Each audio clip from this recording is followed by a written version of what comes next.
There was a photograph from 1914 where the four of them appeared together in a garden, dressed in white, wearing wide-brimmed hats that cast shadows over their faces. What is most unsettling about that image is not what it shows, but what it does not say.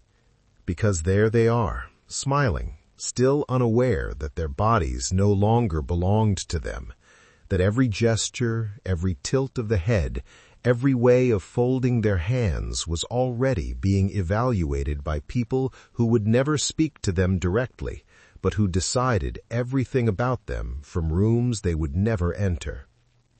Olga was 19 when she began writing letters that no one would ever read in full, letters where she spoke about the weather, about trees, about small domestic routines. Those letters passed through 3 different hands before reaching any recipient, and at some point it stopped mattering to her, because she had learned to write as if someone were always reading over her shoulder. She had learned to empty words of anything real and fill paragraphs with descriptions of afternoons that meant nothing. Tatiana walked through the palace corridors with the perfect posture she had been taught since childhood, back straight, shoulders aligned, chin held at an exact angle. When she passed in front of servants, they lowered their eyes, not out of respect, but because looking directly at her meant having seen her, and seeing her meant forming an opinion. And having an opinion about her appearance, about the way she moved, about the color she wore that day, was dangerous for everyone. Maria had an easy laugh that made serious people uncomfortable, a way of speaking to anyone without measuring distance. There were meetings, whispered conversations, suggestions about how to correct that, how to shape her naturalness into something more appropriate, more restrained, more useful. Anastasia was the youngest, and that gave her a margin the others did not have. But that margin was watched with a different kind of meticulousness, because what in a 10-year-old looked like spontaneity, in a 13-year-old began to be read as character. And character, in a woman of her position, was not a virtue, but a problem to be solved. None of them chose to wake up at 6 in the morning every day. None of them decided what to wear, what to eat, who to speak to, where to look when visitors entered. But all of them learned to act as if those decisions were theirs, as if the life they lived were the result of their will and not of a system that had placed them there long before they could understand what that meant. People talked about them all the time, in newspapers, in private meetings, in markets, and none of those conversations included asking them what they thought, what they wanted, whether they were tired, whether they had ever wished to be someone else, in another place. Olga was too serious, Tatiana too cold, Maria too simple, Anastasia too childish, and those adjectives circulated like objective facts, like medical evaluations. At some point, those words stopped being descriptions and became instructions on how to treat them, how to anticipate their mistakes, how to correct them before they did something irreparable. There was a ball in 1913 where Tatiana wore a dark blue dress that had been chosen 3 weeks earlier by a committee of 5 people, none of whom asked whether she liked that color, whether she felt comfortable with the cut, whether she preferred something else. Throughout the night, she maintained the controlled smile she had perfected over the years, that expression that revealed nothing but reassured everyone, because it confirmed she was fulfilling her function. The men who danced with them did not look them in the eyes. They looked at a point just above their heads. The conversations they had were so empty they could be repeated with anyone without changing a single word, because they were not there as people, but as representations, as symbols that were meant to move gracefully and say nothing that could be remembered.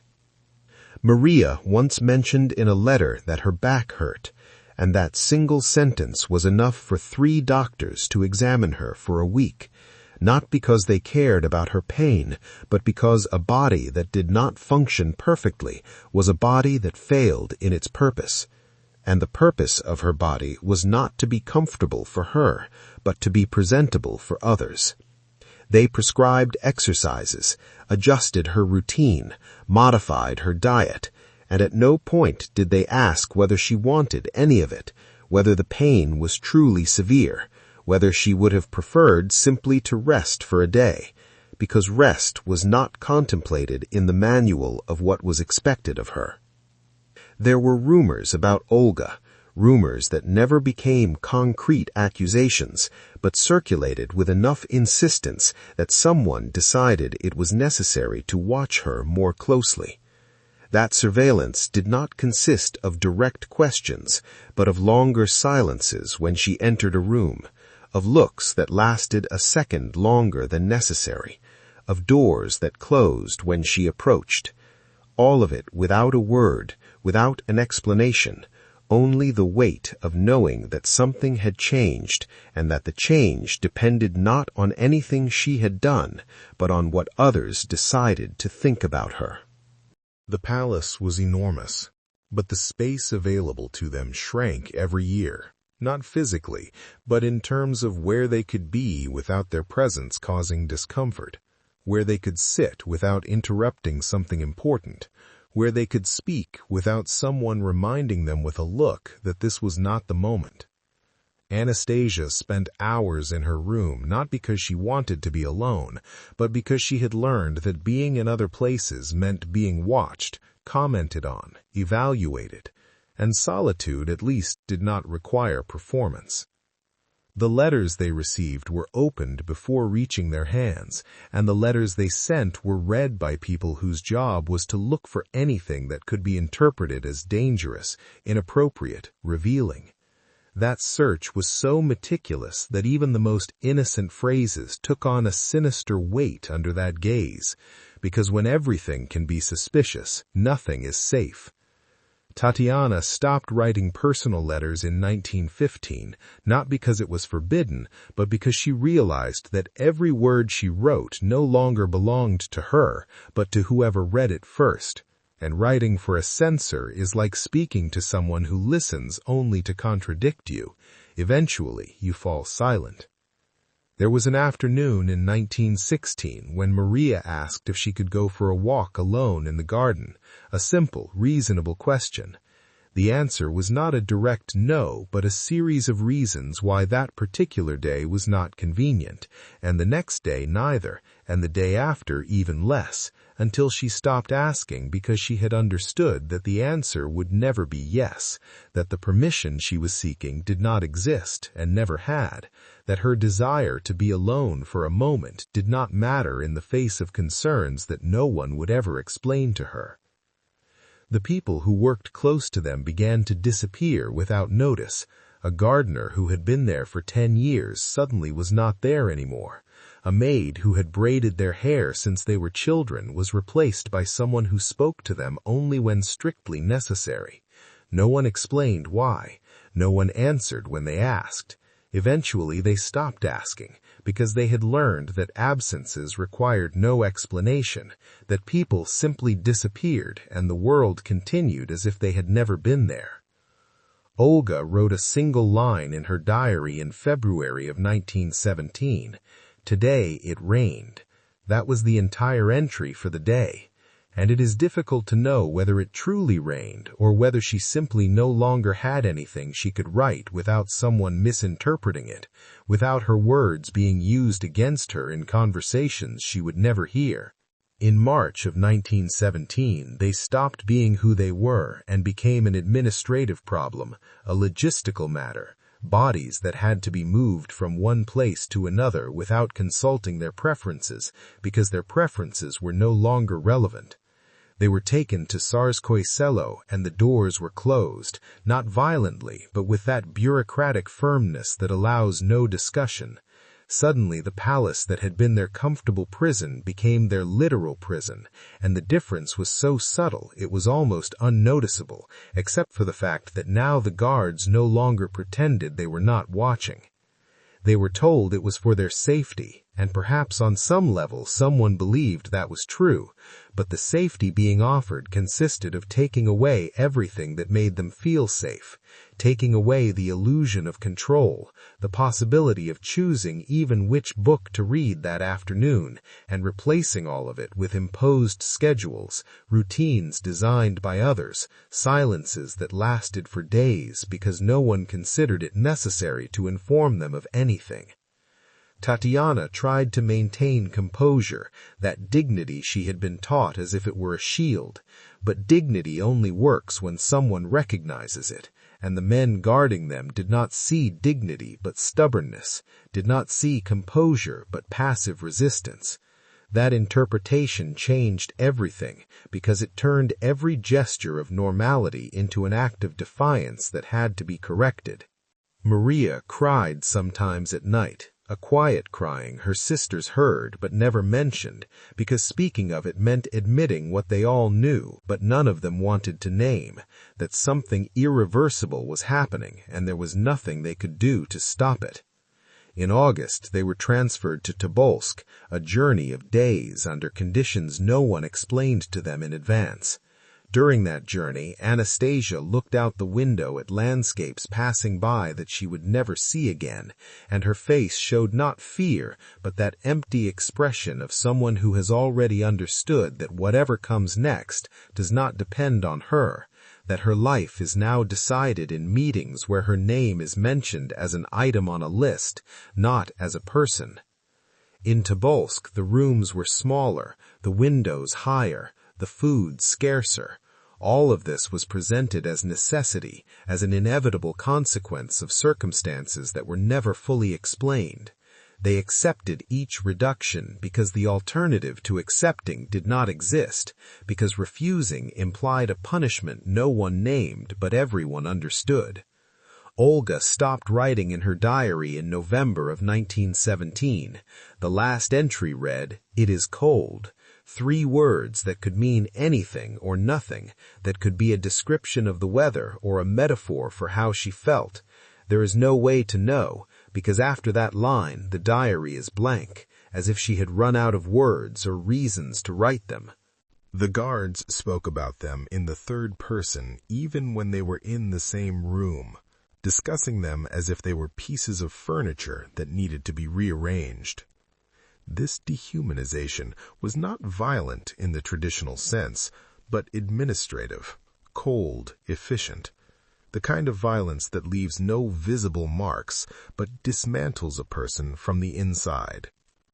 They cut their hair in April of 1918, not as punishment, but as a hygienic measure, and the way it was explained made refusing seem irrational, childish. So Tatiana sat down and let the scissors cut what had grown for years. When they finished and handed her a mirror, she looked at herself and did not recognize the person she saw, and perhaps that was the intention. There were inspections, searches of their belongings where men who did not know them touched their things with a familiarity they had not earned. They had to be present during those inspections. They had to watch as drawers were opened, old letters were read, comments were made among the guards about what they found. There was no privacy, because privacy is a privilege that is granted, not a right one possesses, and they no longer had privileges.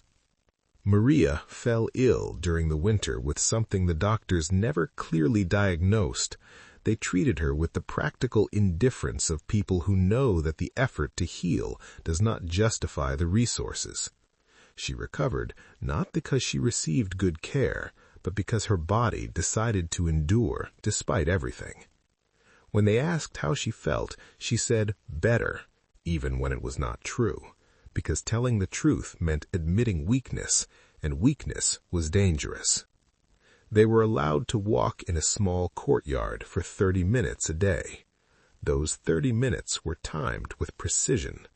When the time ended, the guards called them back not by name, but with a whistle, the way one calls animals. They went back inside because staying outside 5 minutes longer was not an option. It was a challenge that would be punished in ways no one specified, but everyone understood. Once, Anastasia stayed an extra minute looking at the sky. Just 1 minute.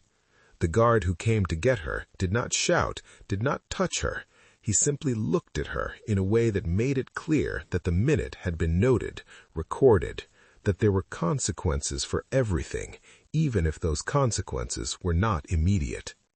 In May of 1918, they were transferred to Yekaterinburg. The journey was worse than the previous one because there was no longer any pretense that this was for their safety. There were no comforting explanations anymore, only orders and silence. When they arrived at the Ipatiev house, the windows were painted white from the outside, so they could not see the street, a metaphor so obvious it hardly required interpretation. The rooms were dark even during the day. The air was stale. Guards smoked in the hallways, and the smoke seeped under the doors. Everything smelled of dampness, confinement, abandonment. They cleaned what they could clean, because cleaning was something they could control, an illusion of order in a place designed to strip them of any illusion. Olga swept the floor every morning, even though it never truly became clean. The repetition had less to do with hygiene than with sanity, with maintaining a routine when everything else had collapsed. The guards entered whenever they wanted, without warning, without knocking. Sometimes they simply stood there watching them, saying nothing, doing nothing, just watching. That gaze was a form of control more effective than any verbal threat, because it constantly reminded them that there was no space that belonged only to them, that even silence belonged to others. Once, Tatiana tried to ask for privacy with the politeness she still carried as the last remnant of who she had been. The guard laughed, not cruelly, but with genuine surprise, as if the idea that they deserved privacy were absurd, comical, completely disconnected from reality. Their water was rationed, their food was rationed. The rations were not enough for 4 adult women, but they were enough to survive. And survival was all that was expected of them. Not living, not being comfortable, just breathing and waiting for whatever came next. Maria shared her food with Anastasia because Anastasia was the youngest, and somewhere in Maria's mind the idea still existed that protecting the youngest was her responsibility, even though protection in that context meant nothing real, only gestures that made the horror feel slightly less absolute. On the night of July 16, 1918, they were woken near midnight and told to get dressed, to go down to the basement. There was no explanation, no time for questions, only the instruction and the understanding that obedience was the only option. They went down the stairs in a line, Olga first, then Tatiana, then Maria, then Anastasia, and each step was a step towards something none of them named, but all of them sensed. When they reached the basement, other people were already there. Their father, their mother, their brother, servants, all gathered in a room with no furniture except 2 chairs. They were told to wait. They waited standing because there were not enough chairs. No one spoke because there was nothing to say. The silence in that room was heavier than any noise. Then men with weapons entered, and one of them read something out loud, words that sounded official, bureaucratic, and before he finished reading, they had already started shooting. It was not fast, it was not clean, it was not like in films where people fall and everything ends. It was chaotic and confusing. The gunshots echoed off the stone walls. There was smoke and screaming and bodies falling and bodies that did not fall yet. Olga felt the first impact in her chest and fell against the wall. She saw Tatiana in front of her. She saw on her face not fear, but confusion. as if her mind could not process that this was really happening. Then another shot, and another, and at some point the pain stopped mattering because the shock was stronger than the pain. Maria did not die immediately. The bullets ricocheted off something sewn into her clothing, jewels hidden there that no one had ever been told about. One of the men stepped forward with a bayonet, and what happened next is described in the reports in technical language, in words meant to sanitize the horror.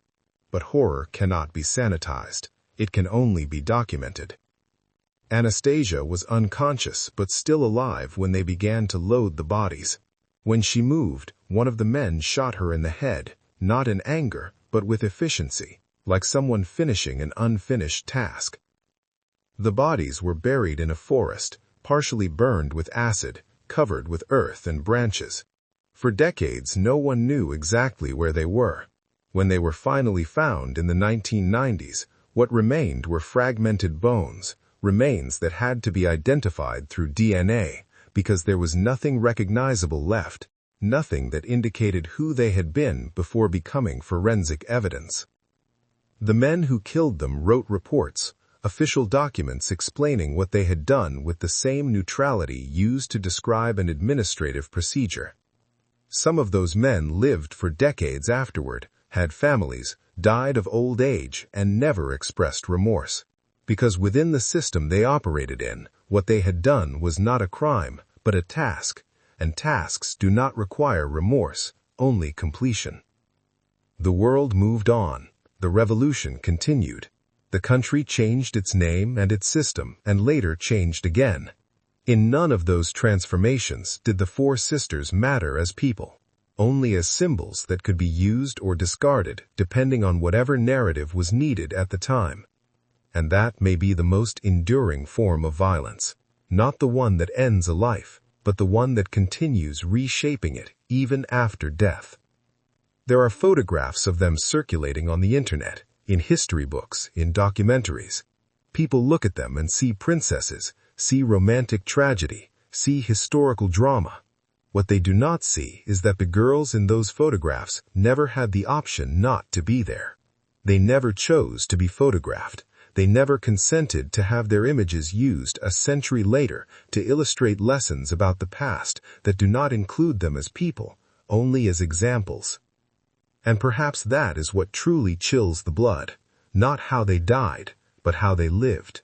Not the final minutes in that basement, but the years before, when each day taught them that their bodies did not belong to them, that their decisions did not matter, that their humanity was negotiable, and that all of this was normal, expected, inevitable, until it stopped being normal.